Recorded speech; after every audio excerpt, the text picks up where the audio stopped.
I just watched him last night after the announcement. Came to the facility with Coach Matlock and our video guy and kind of watched the game against St. Mary's in the Final Four of their conference tournament. And they got some athletes, back-to-back 20-plus win seasons.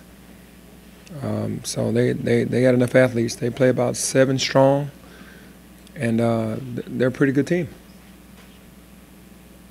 What was the reaction like? Where were you guys when they announced it? Were you guys together as a team? Well, I was home. No, we weren't together as a team. I kind of felt and was hoping that we would get the bid because we wanted to keep our season going for, not only for the seniors but for the city. The excitement behind the AAC tournament and the way we almost had an opportunity to do something special, and the fans that showed up, we kind of wanted to keep that going. So excited about that. But I was at home and the boys were in their dorms. Were you nervous when it came down to just the last 2? You know what? I was thinking, hold on, what's going on here? But I was hoping that it would be okay. When I saw our name, it was a huge sigh of relief because I felt like we did deserve that. What's the status of Keevon for this game tomorrow night? Keevon has gotten better.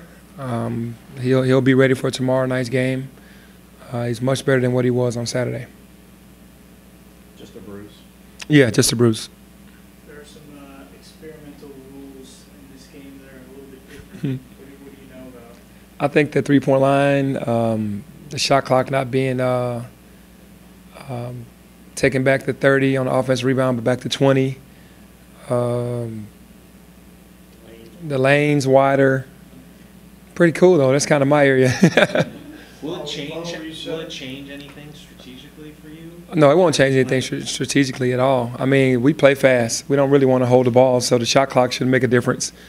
And the lanes, wider lanes might help us. It is what it is. You think Tyler's going to be excited about the three-point line being moved back a little? I'm sure all these guys, because they never shoot at our line during practice because we have that NBA line, so they'll be happy about this as well. What do you think about the elimination of the one-on-one? I mean, it's okay.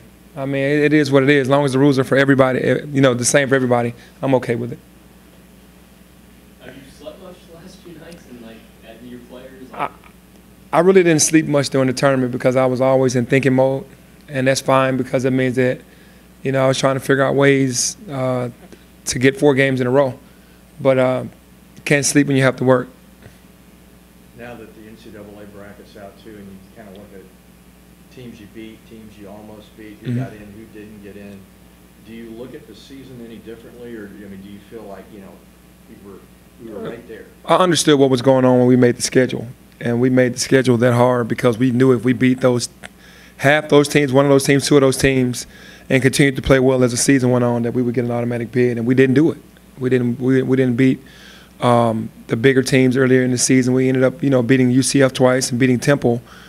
But as far as the rest of, the teams, Cincinnati, Houston, Tennessee, at LSU, those games didn't go our way. So, it's just what comes along with the territory.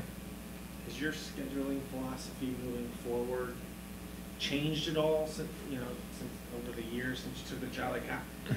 How are you approaching scheduling games based on what you need to do to get into the tournament? Well, I just want to play the better teams. I feel like if you play the better teams in non-conference, that should get you prepared for conference. We have a tough enough conference, and you get enough wins in conference, you'll get an opportunity to go. I'm not the coach that wants to play the lesser games early and then worry about conference and then doing it that way. I want to play the competition. I'll always have that mindset.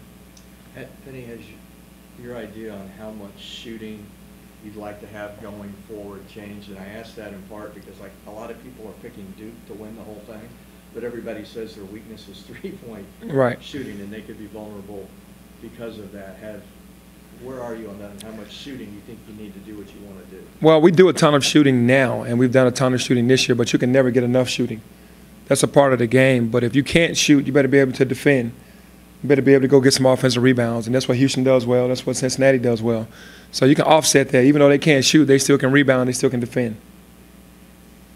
Are you the way you're telling your younger guys to take this all in and maybe prepare for a real tournament like the NCAA tournament next year? Are you kind of using it like? Well, I mean, you can't really disrespect the NIT. I mean, you're still playing. Obviously, we fell short of what we really wanted.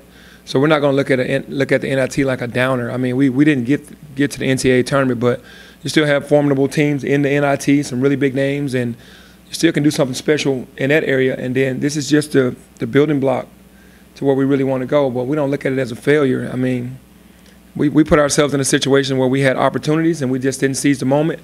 We were still recognized by the NIT to be in the NIT, so it's still postseason play. Got to go. We have banners in there from NIT, so it's better than this not having anything left.